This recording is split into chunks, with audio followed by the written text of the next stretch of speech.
Have you ever wondered why some people seem to transform their deepest wounds into their greatest strengths? There exists a peculiar alchemy in human nature, one that can transmute the raw ore of emotional pain into something resembling power. This transformation, particularly evident in those with avoidant attachment patterns, reveals how avoidant pain became power in ways that would make even the most seasoned observer pause with fascination. The human mind, you see, possesses an extraordinary capacity for self-preservation that often manifests in the most unexpected ways. When someone learns early in life that emotional vulnerability leads to disappointment or rejection, something remarkable occurs. The psyche begins to construct elaborate defenses, much like a master architect designing a fortress. These defenses don't merely protect, they eventually become weapons of influence and control. Consider the confirmation bias that governs this transformation. Once someone believes that independence equals safety, every subsequent experience becomes filtered through this lens.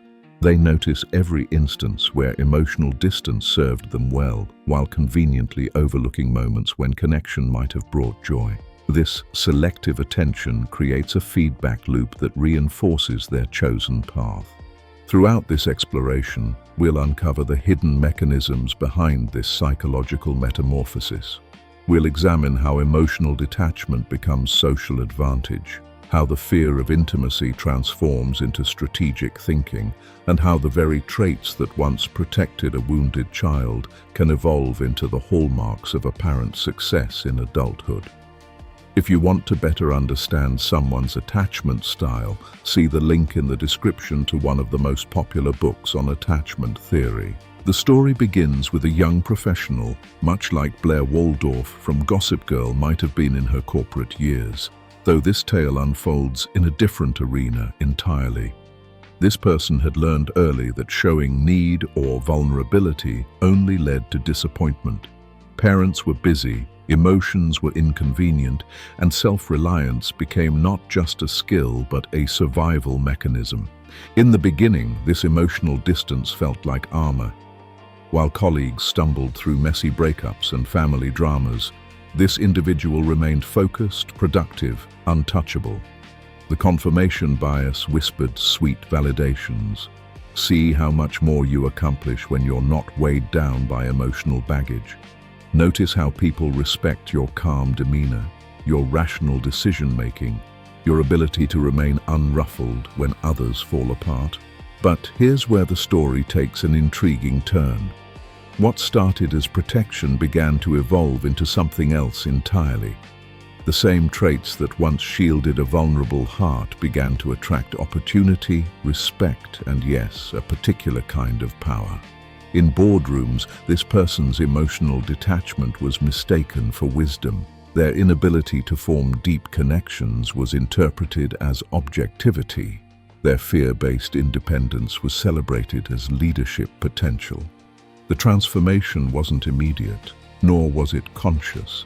Like Joe Goldberg from the Netflix series You, though with different motivations, this individual began to understand that emotional distance could be weaponized, not for harm necessarily, but for influence.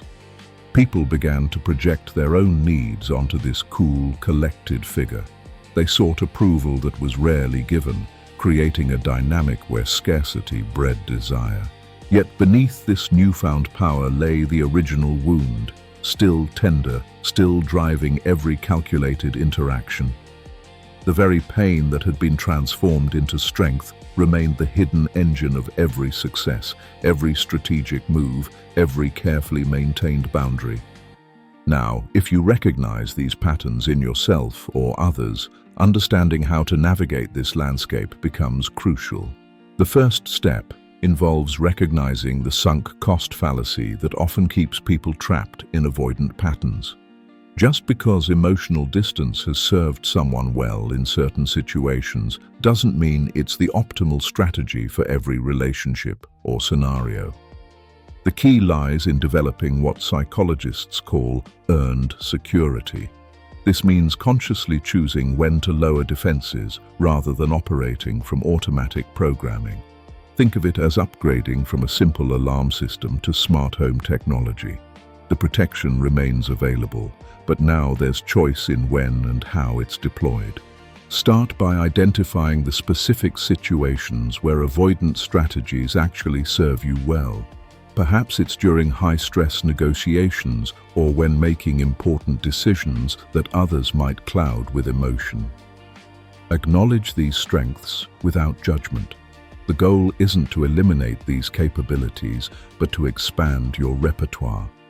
Next, practice what might be called strategic vulnerability. Like Emily Cooper from Emily in Paris learning to navigate different cultural expectations, begin experimenting with small emotional risks in low-stakes situations. Share a minor frustration with a trusted colleague. Express appreciation for someone's help without immediately reciprocating. Allow yourself to need something small from another person. The availability heuristic suggests that we judge the likelihood of future events based on how easily we can recall similar past experiences.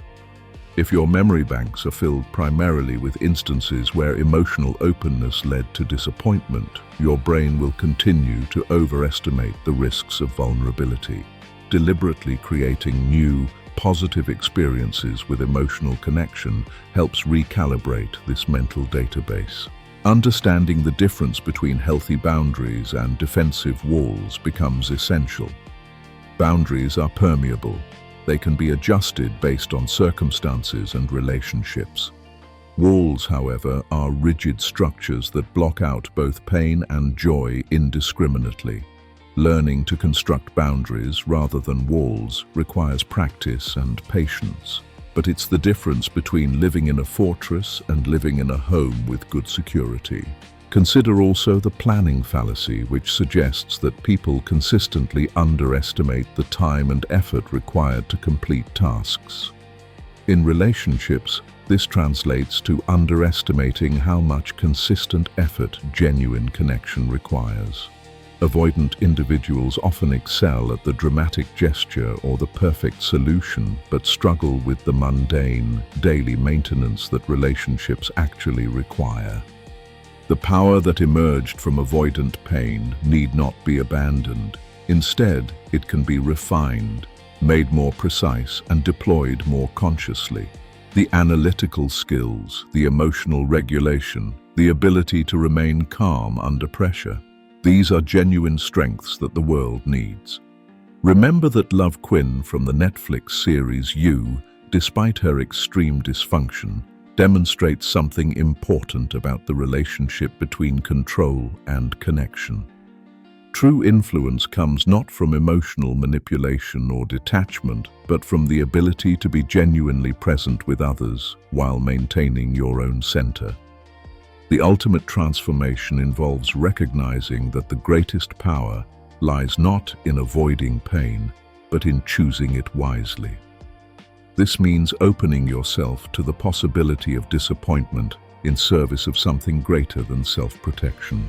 In the end, the journey from avoidant pain to conscious power represents one of the most profound transformations available to the human spirit.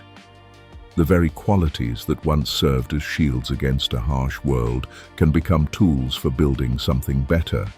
The analytical mind that learned to categorize and distance can learn to discern and connect.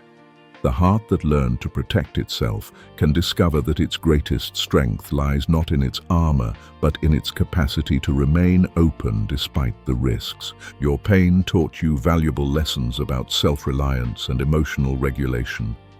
Now comes the more challenging task, learning when to set those lessons aside in favor of something even more rewarding.